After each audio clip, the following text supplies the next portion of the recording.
Ugh, I get so confused when my teachers start talking about getting good grades and thinking about what to do when leaving school. It seems so far away.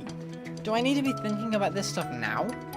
I guess it could be useful to ask the teacher some questions about it. I think I know what I might want to do, but how do I get there? Hey, Mr. Smith, can I talk to you a minute? I have some questions. Of course, Jimmy. Take a seat. What would you like to know? What's the difference between a BTEC and a GCSE? Well, Jimmy, a GCSE is solely exam-based, whereas a BTEC is split between exam and coursework, which you'd complete in class as a project. BTECs are vocational subjects, meaning they're more practical and lead directly into a career. For example, if you enjoy playing sports, a sports BTEC might be well suited to you, where the subject mixes practical work with theory so you'll get a better understanding of the subject, along with being able to have fun playing sports. BTECs tend to be better if you find exams really stressful or hard. What can I do after my Year 11 exams? There are a few options after Year 11. One option is to go to sixth form at your school or at another school. There are entry grades to get in, usually at least 5 grade 4s or above in your GCSEs. Passes in BTECs count.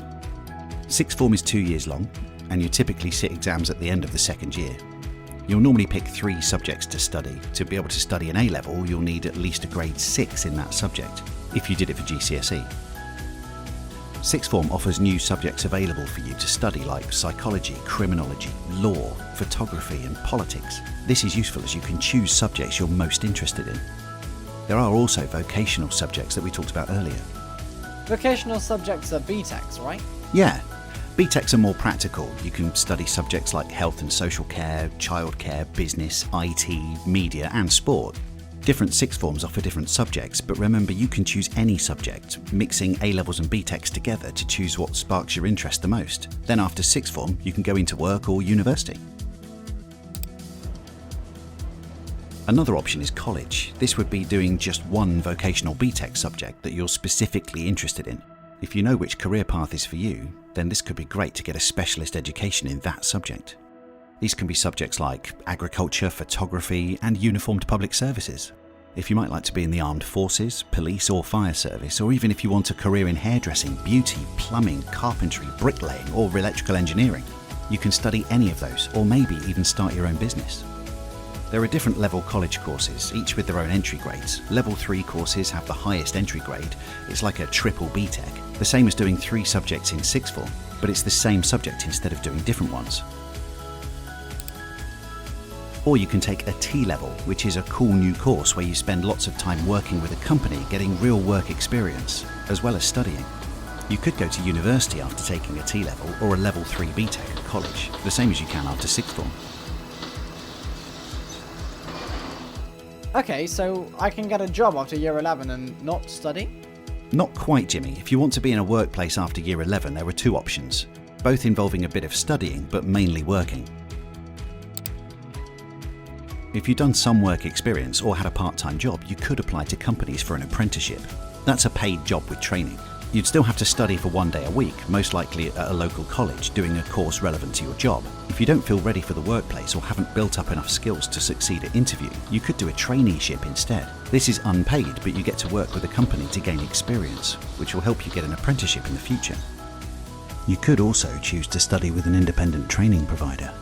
These are organisations which provide vocational courses and training, which could also include an apprenticeship or traineeship. So, can I get an apprenticeship after Year 13? Of course, this might mean that because you're older, it could be better paid or a different type of apprenticeship. Degree apprenticeships will open to you at that age, meaning you can get a degree while working instead of going to university. What's university like? There are many different universities across the country. This will be fun. You'll make loads of new friends and have lots of freedom. You'd be 18, so living away from home won't be as scary as it sounds now. You'll study one main subject, so it's important to choose something you love or will be helpful for whatever career you want to go into, such as medicine, aerospace, law, animation, and filmmaking. You might end up working on something cool like the next Marvel film. There are a huge number of subjects. Some are unusual, like contemporary circus or golf management. Oh. The qualification you get at university is a degree. When you pass your degree, you will be a graduate.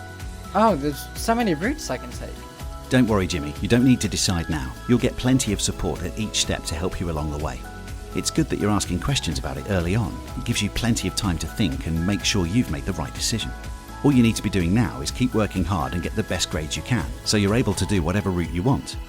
Keep asking questions. The more you know, the easier it'll be to decide in the future what you want to do.